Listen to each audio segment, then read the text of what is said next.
low-wage jobs, and if unemployed workers are lucky enough to find a new job, the likelihood is that that job will pay significantly less than the job he or she lost. So when we talk about the economy, we're talking not just about creating jobs, we're talking about jobs that a family can live on.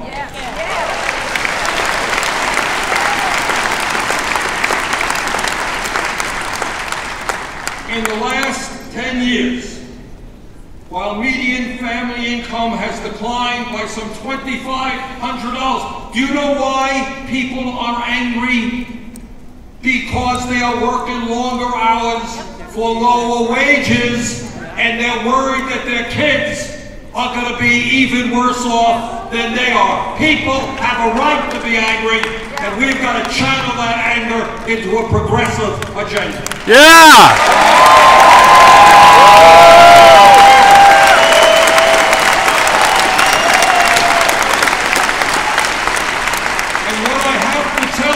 And it's important to understand this, is the economic crisis did not just begin 3 years ago when the crooks on Wall Street drove us into a recession. This problem has been going on for decades.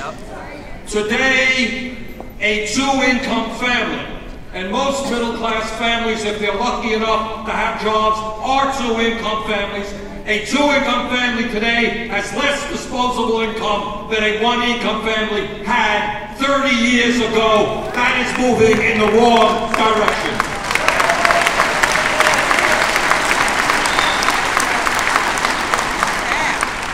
In the midst of all of this, poverty is increasing, and we have, to our everlasting shame, by far the highest rate of childhood poverty of any major country on earth. Not coincidentally, we also have more people in jail than any other country on earth. And if anyone thinks there is not a correlation between high childhood poverty, young people dropping out of school, doing drugs, doing self-destructive activity, and ending up in jail, I think you're wrong.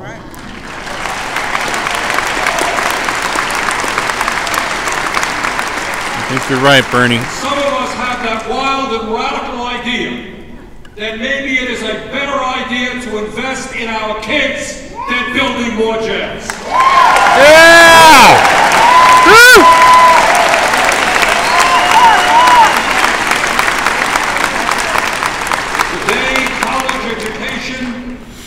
Becoming unaffordable. Hundreds of thousands of bright young people can no longer afford to go to college. Others are graduating $25,000, $50,000 in debt and are unable to do the careers that they want. Today we are falling behind many other countries in terms of the percentage of our people who are graduating college, and our students on international exams are not doing well. Now that is the reality facing the middle class and working families of our country. And we could talk about that for a whole long time, and it is important that we do talk about it. But there is another economic reality out there that we spend far too little time discussing.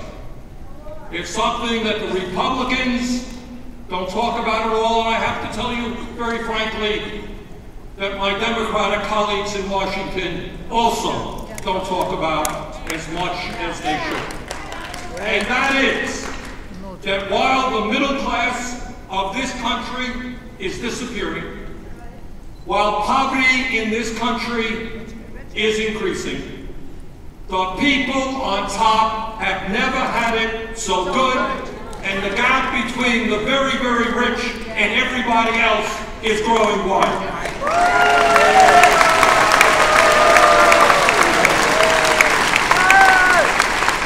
It is time not only that we discuss this issue, that we analyze this issue, it is time that we did something about this issue.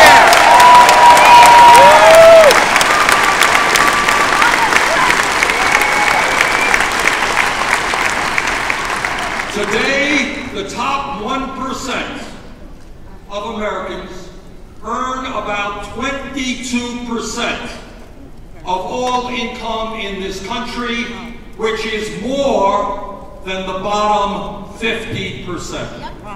Top 1%, bottom 50%. During the 25-year period, from 1980 to 2005, 80% of all new income created in America went to the top 1%. While millions of American workers are seeing